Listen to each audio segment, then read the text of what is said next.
My name is Wangari Kamau. Been married to Festus for just over 18 and a half years, and God has blessed us with two lovely children. My background is in design. I'm a creative. Before that, I worked in the corporate world for a couple of years, but right now I'm running my own business. Just as Wangari has said, we have two teenage kids. That's a challenge in its own. I've predominantly been in the corporate space.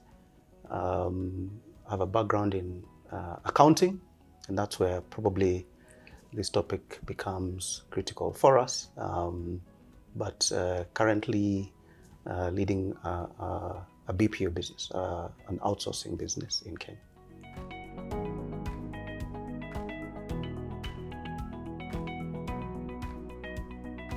I think for me, I've been very fortunate that I got married to someone who's got a finance background. As you've heard, I'm a creative, and as creatives, our default is to spend, and create and enjoy life. But I think for us, it started when we got married. Of course, you know how it is. You get that envelope, that box that goes around at the reception, or a kiondo. So we got that kiondo, and we had quite a nice substantial amount of money. And I think for us, that was a starting point whereby we then opened a joint account together with the money that we got from our wedding. For me, the aha moment was there was a company change in Kenya, and there was a possibility of a retrenchment. And that's when I looked at myself and thought, okay, what do I have to show for this 6 years I've been working? Because at the time it was a lot of consumption. So your salary gets in, and as I normally say, there was no salary meeting the other one in the bank. So by the time the next salary comes in, the account was dry. And that was the aha moment that if today I was asked to leave, I would be broke from that day. Which is something that was quite scary, coming to think about it. Yeah, and I think after that, we then felt, I think that was just before the children came, we then felt that we now need to start actually investing. We need to start cutting back on our spending, because our weekends were, where's the next Machoma joint, we're meeting up with friends. We're not saying that we stopped doing that, but we got a little bit more serious. And I think the seriousness actually happened now with our daughter being born. And then we realized that we actually need to, to start investing. I remember at the time, a lot of my friends were getting their cars.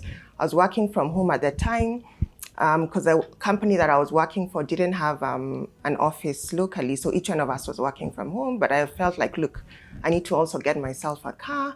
And I remember Festus looking at me and actually asking me, he's like, why do we need 2 cars? We don't even own our own home.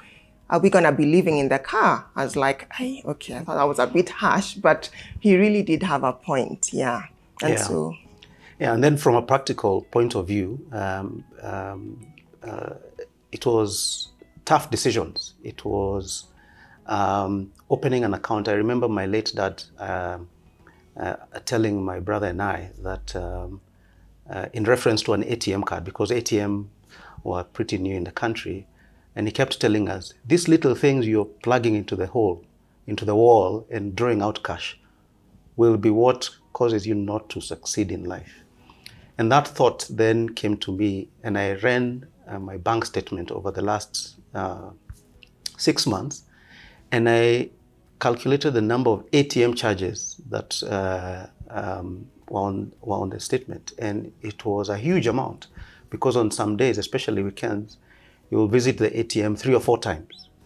So it was a hard decision. So we opened another account, a savings account that did not have an ATM card. And those days there was no mobile banking and there was no internet banking. And what I then asked my employer at the time to do was split my salary into 2. A certain amount then goes into the current account, which is what we would use for consumption, and the rest goes into the savings account.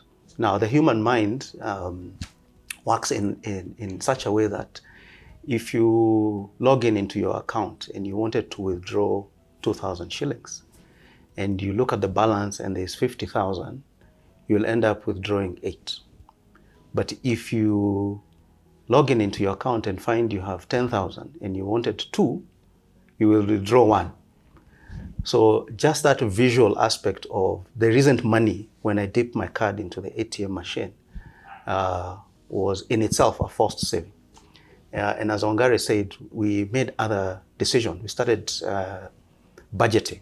So I put a spreadsheet together, what are running costs for the home, our entertainment. We started planning it. Our holidays, we started planning them in advance, such that then you are having a plan for what you receive and not spending without any plan.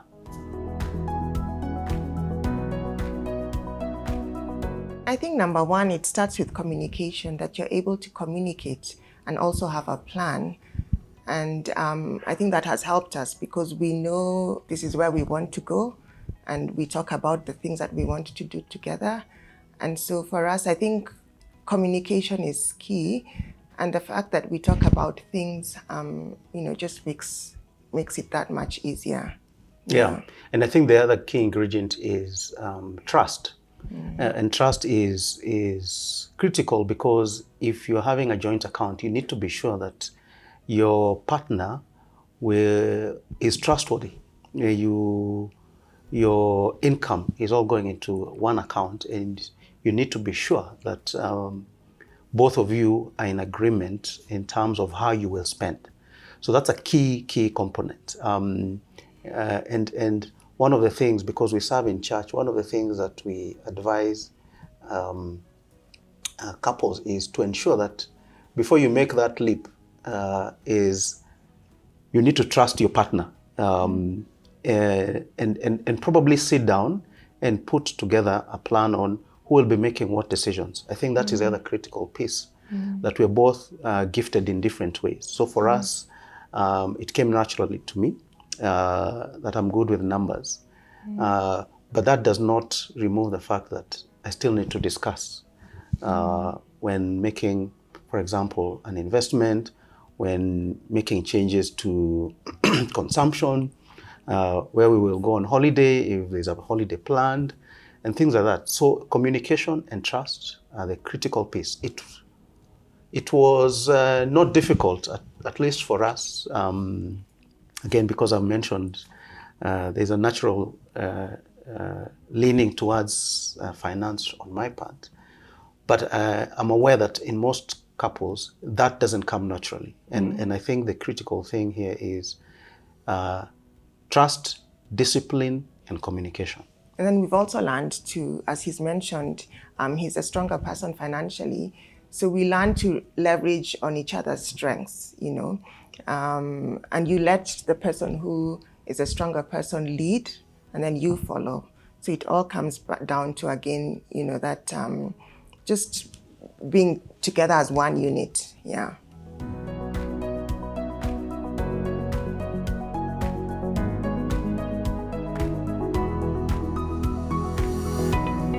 One of the key things is having focus. You need to be focused and you need to know where it is that you want to go and what it is that you want to achieve. You need to have discipline and know that once you've set a certain amount or a certain target, that you stick to that, because there's a lot of peer pressure. Your friends are doing this, this is the latest thing, but is that right for you at that point in time? So you need to have your priority right. Yeah. Yes, and I would say one of the critical things is, and I've mentioned this, is a plan or a budget. I know people, when they hear budget, they think of big spreadsheets, rather.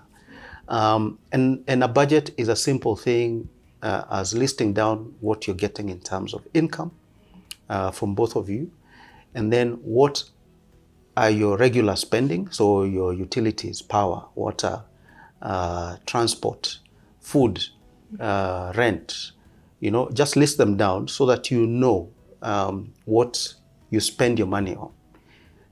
You'll notice in most companies they publish financial statement. That is just a report saying this is how we spend our money. And we need to have that in our home such that you're not spending what you don't have. If you don't know what you're spending your money on, then you'll end up possibly overspending. The next thing, as Wangari has said, is avoiding peer pressure. We live in an age where I think we want to show off, and you'll see us posting. I'm in Malindi, I'm in Mombasa, and your friends then start making plans to do likewise and have their own posts. So it's critical that the discipline part is there. I'm not saying people should not go on holiday, but it needs to be a planned holiday. When you take an unplanned holiday, you probably end up spending money that you did not intend to spend. But if you plan ahead, you'll probably even spend less than you expected. Number 3, we're borrowing too much as a nation. There was a recent article that mentioned that as a nation, we're borrowing through our mobile loans to the tune of 1.2 billion a day. Now, if I look at how much we borrow on our phones, probably I would say on the higher side, 5,000 bob. I'm not sure 5,000 bob is money we're using to invest, but rather for consumption. We have a key tenet here that we do not borrow to consume. We borrow to invest. So we never borrowed for our wedding. We rather scaled down our wedding to fit the money that we had. We don't borrow to go on holiday. We don't borrow for furniture. We borrow when we want to invest. Because the typical thing is you will borrow to consume and then you will struggle to pay back because you do not see where your money went. But if you borrowed for an investment, if it's a small plot, shamba, at least you can see the shamba, and that gives you a bit more motivation to pay back and borrow again for future investment. Yeah, so I think it's just been a matter of living within our means and knowing that we're not living for our neighbors or our friends. It's great if your neighbor or friend or relative is able to afford that. But for us, it's knowing that this is where we're at the moment. This is what we can afford. And so we use what we have. Yes. Just to add on, I remember a period in our lives when we had made a decision to invest.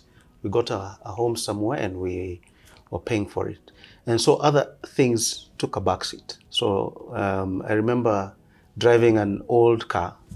And at the office, my colleagues used to tease me that I'm driving a car with no airbags. But I knew what the plan was.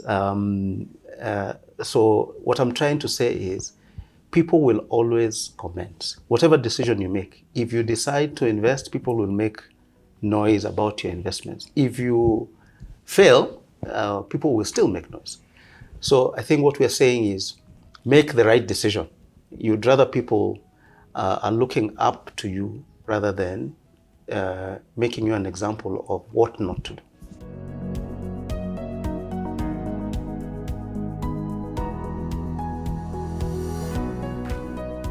I think, number one, that each one of us has, been given a gift and a talent, that there is something that God has given us, and He wants us to be faithful with the little that we have. And when you're faithful with what you have, then He gives you more. He gives you access to more. So it's that thing of, this is where I'm at.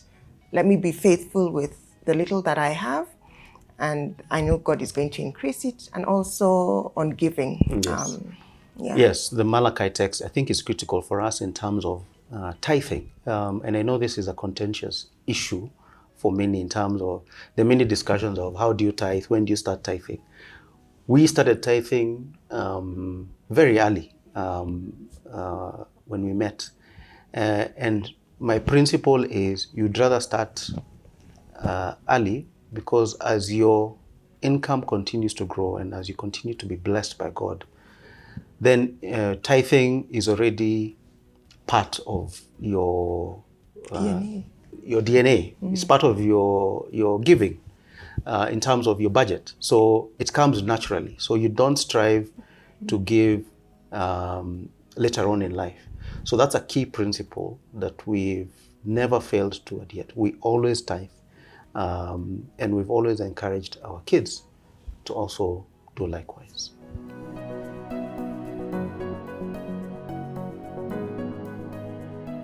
There's something that my dad always says. He says it in Kikuyu, and then I'll translate into English. He says, "Okororeagawede," meaning that old age is youth.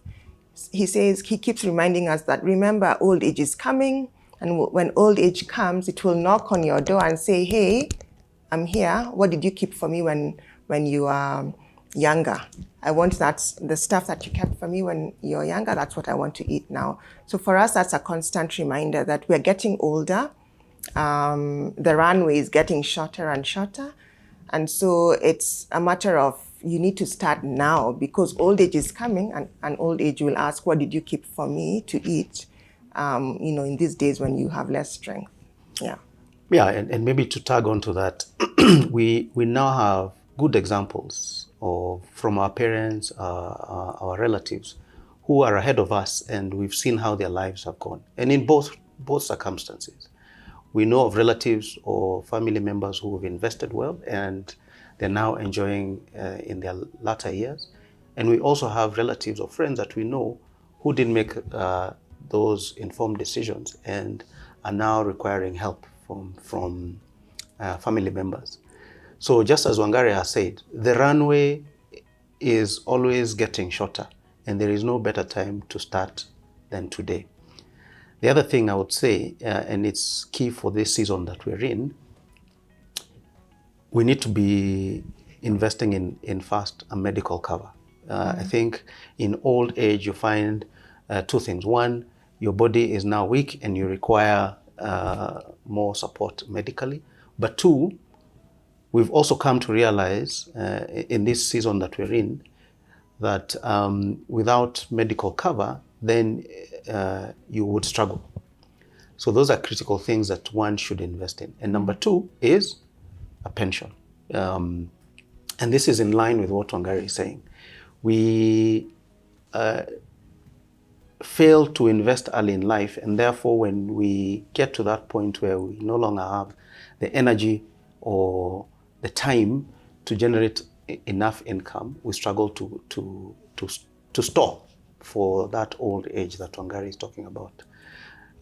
So my key thing is start early, start small, and as you grow, increase slowly as God blesses you. And then just to add that our e-group is doing this book of Zindua, and it's such an amazing book. In fact, when we said doing this study, I kept thinking, why didn't we read this book when we were much younger? This is a book that I want our children to read, and it's about launching into life well, and it just talks about so many things that we probably would have avoided had we read this earlier. Yes, yeah. It's a book about what we're discussing today, how to invest, what to expect in the different seasons of your life. There's a season when you're single, there's a season when you have a family, when you're retiring, for those that are employed. And even in business, there's a time where you'll have to let the next generation run your business. So it's a really good book in terms of how the different seasons in one's life impact each one of us.